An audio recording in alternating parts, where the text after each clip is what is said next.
کبھی کبھار ایسا بھی ہوتا ہے کہ جب ہم جائے نماز پر اللہ سے مانگنے کے لیے بیٹھتے ہیں تو نہ تو آنکھوں سے آنسو نکل پاتے ہیں اور نہ ہی زبان سے کوئی بھی دعا لفظوں کی شکل میں کہی جاتی ہے. بس عجیب سی کیفیت ہوتی ہے. دل تو تب چیخ چیخ کر کہہ رہا ہوتا ہے کہ یا اللہ اب آپ کے کن کی ضرورت ہے، لیکن لب اس درد کو بیان کرنے سے قاصر ہوتے ہیں. اور پتہ ہے اس لمحے تمہاری اللہ سے نہیں، تمہارے دل کی اللہ سے گفتگو ہوتی ہے. اور جب ٹوٹا ہوا دل خود اللہ کی بارگاہ میں جا کر اپنی کرچیوں کو سمیٹنے کی التجا کرتا ہے نا، تو اللہ اس کے لیے اپنی مدد نہیں بھیجتا. اللہ اس کے لیے اپنی مدد نہیں بھیجتا، بلکہ اللہ خود اس کی وہ کرچیاں سمیٹتا ہے. اللہ تب وسیلے نہیں بناتا، بلکہ اللہ خود وسیلہ بن جاتا ہے. تمہاری یہ خاموشی اللہ کے ہاں بڑے زور کا شور مچا دیتی ہے. اتنا شور کہ آسمانی خلق ساری اس چپ کی آواز سے نہ چونک اٹھتی ہے. اور پھر وہ ساری خلق تمہارے حق میں اللہ سے دعا کرتی ہے اور فریاد کرتی ہے کہ یہ جو درد سے تڑپ رہا ہے یا رب، اسے شفا دے دے، اس کے لیے کن فرما دے. اور جب آسمان تمہاری آواز سے لرز سکتا ہے تو سوچو اس رب کی کیفیت جس نے فرمایا میں تمہاری شہرگ سے بھی زیادہ تمہارے قریب ہوں. تو سوچو کہ تمہاری جس خاموشی کا شور عرش تک پہنچ سکتا ہے، اسے کیا تمہارے دل میں رہنے والا اللہ نہیں جان سکے گا؟ اللہ سن نہیں سکے گا؟ سوچو نا. السمیع العلیم، وہ سب سنتا ہے، وہ سب جانتا ہے. تب بھی جب تم کہتے ہی نہیں اور تب بھی جب تم کہنا ہی نہیں چاہتے، وہ دھڑکن ہے اور وہ دھڑکنوں ہی کی تو سنتا ہے. وہ دھڑکن ہے اور وہ دھڑکنوں کی ہی سنتا ہے. پھر ایسے معجزے کرتا ہے کہ دل پھر سے جی اٹھتا ہے، دھڑکنیں پھر سے بحال ہو جاتی ہیں اور ویران آنکھیں شکر سے بھر جاتی ہیں. پھر کرچیاں بھی سمٹ جاتی ہیں اور شفا بھی مل جاتی ہے. تو یہ ہے خاموش دعاؤں کے معجزے. دعاؤں میں اگر کچھ بولا نہیں بھی جا رہا تو بیٹھے رہیں، وہ دلوں کے حال جانتا ہے. ہمارا مسئلہ پتہ ہے کیا ہے؟ کہ ہم دعاؤں کی طاقت کو بہت ہی زیادہ انڈر ایسٹیمیٹ کرتے ہیں. حالانکہ اگر قرآن کھول کر دیکھا جائے نا تو سارے معجزے، سارے کرشمے، سارے منظر، سارے نصیب صرف دعاؤں سے ہی بدلے ہیں. دعائیں کیا ہیں کبھی آپ نے سوچا ہے کیا؟ دعا تو آپ کے اور اللہ کے درمیان ہونے والی باتیں ہیں نا. وہ باتیں جو آپ دنیا میں کسی سے بھی نہیں کر سکتے، وہ باتیں جن میں آپ کسی کو بھی شامل ہی نہیں کر سکتے، اور وہ باتیں جو آپ اللہ کو سناتے ہیں اور اللہ آرام سے بیٹھ کر انہیں سنتا ہے. وہ آپ کو جج نہیں کرتا، نہیں، وہ اللہ تو سمیٹ لیتا ہے. وہ اللہ تو ہمارا انتظار کر رہا ہوتا ہے کہ میرا بندہ کب لوٹ کے میرے پاس آئے گا. مجھے لگتا ہے کبھی کبھی جب ہم اللہ سے دور جا رہے ہوتے ہیں نا تو اللہ پاک ایسے حالات اور واقعات ضرور بنا دیتے ہیں کہ ہمارے پاس پھر ایک یہی راستہ بچتا ہے. اللہ کے پاس لوٹ آنے کے سوا ہمارے پاس کوئی راستہ ہی نہیں ہوتا. اور پھر وہ اللہ ہمیں سنتا ہی رہتا ہے، چاہے ہماری باتیں پھر کچھ لمحوں کی ہوں یا پھر گھنٹوں تک چلتی رہیں.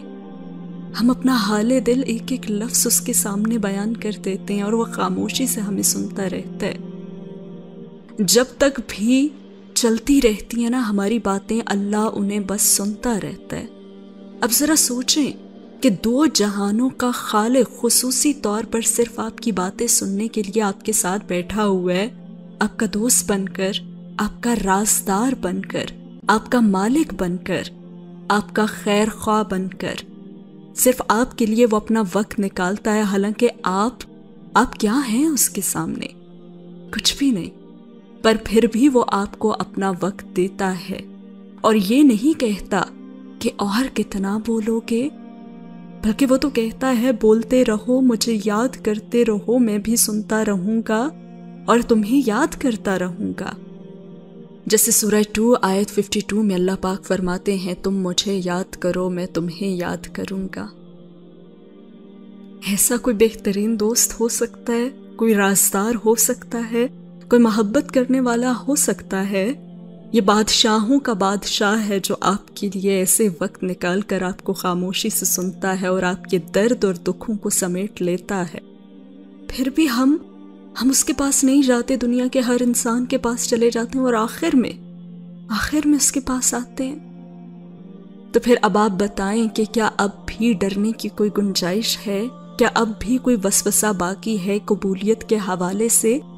جب اللہ نے سن لیا ہے سب تو ساری فکروں سے آزاد ہو جائے نا، کہ تمہارا یہ کام اب اس نے اپنے ذمے لے لیا ہے، اور اس سے بہترین ذہانت والا تو کوئی ہے ہی نہیں۔ سوچیں آپ یہاں کیوں ہیں؟ کیونکہ اللہ آپ کو یہیں تو لانا چاہتا تھا۔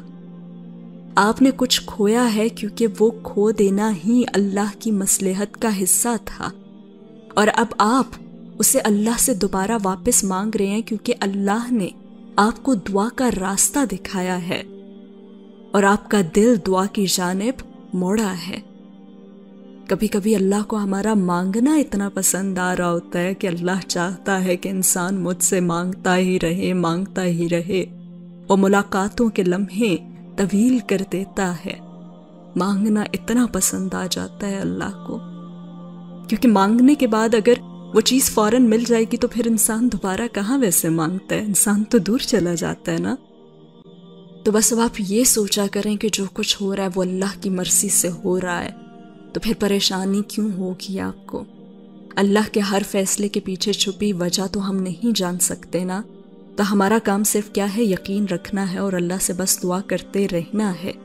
ان دعاؤں کو اب کیسے اور کب معجزوں میں بدلنا ہے یہ ہمارے اللہ کو ہی پتا ہے، اور یہ اللہ کا ہی کام ہے۔ ہمارا صرف کام ہے دعا مانگنا اور ان دعاؤں پہ یقین رکھنا۔ ایسا نہیں کرنا کہ کچھ دن دعائیں مانگی اور پھر کہا کہ یہ تو قبول نہیں ہو رہی، اور پھر آپ تھک ہار کے جو ہے نا وہ بیٹھ جائیں۔ نہیں، ہم نے تھک ہار کے یہ نہیں کہنے لگنا کہ دعائیں تو قبول نہیں ہوتی، حالانکہ ہماری دعائیں نا ہمیشہ قبول ہوتی ہیں اور ہوتی رہیں گی، لیکن ہم دعاؤں کو ہمیشہ اپنی نظر سے دیکھتے ہیں، اور ہماری نظر تو ہمیں ہمیشہ وہی دکھاتی ہے نا جو ہمیں ملا ہی نہیں ہوتا، اس لیے ہم اللہ سے بدگمانی رہتے ہیں۔ آپ دعاؤں کو اپنے حوالے سے نہیں بلکہ اللہ کے حوالے سے دیکھنا اور سمجھنا سیکھیں، کیونکہ جب آپ اللہ کی مصلحتوں کا سوچ کر دعاؤں کی تکمیل کو دیکھیں گے نا، تب آپ کو پتہ چلے گا کہ آج تک کوئی بھی دعا آپ کی ایسی نہیں جو خالی واپس لوٹی ہو۔ یہی تو خوبصورتی ہے دعاؤں کی کہ دعائیں یا تو بری چیزوں کو بہتر بنا دیتی ہیں، یا پھر ہمارے دل کو اس برائی سے بہتری کی جانب موڑ دیتی ہیں، یا تو ہماری چاہت کو ہمارے نصیب کا حصہ بنا دیتی ہیں، یا پھر اللہ کی چاہت کو ہمارے دل کا حصہ بنا دیتی ہیں۔ لیکن دعائیں کبھی بھی رائگاں نہیں جاتی۔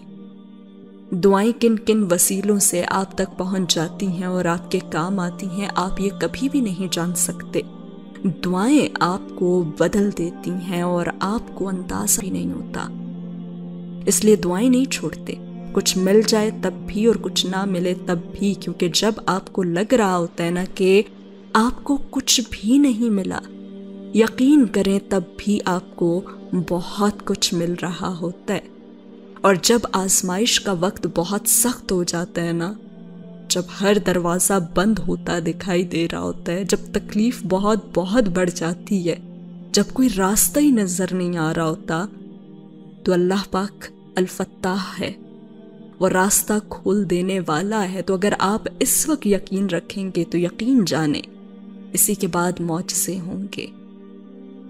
تو جب اگر زندگی میں ایسا پوائنٹ آ جائے نا کہ جہاں پہ آ کر آپ کی کہانی رک جائے، جہاں پہنچ کر آپ کو یہ محسوس ہو کہ ابھی بھی صلہ پوری طرح سے نہیں ملا، تو آپ جان لینا کہ وہ اختتام نہیں ہے آپ کا، وہ اجر سے پہلے کا وقت ہے، وہ وقت جو اللہ آپ کو دیتا ہے اپنا نصیب اپنی مرضی کے مطابق لکھنے کے لیے۔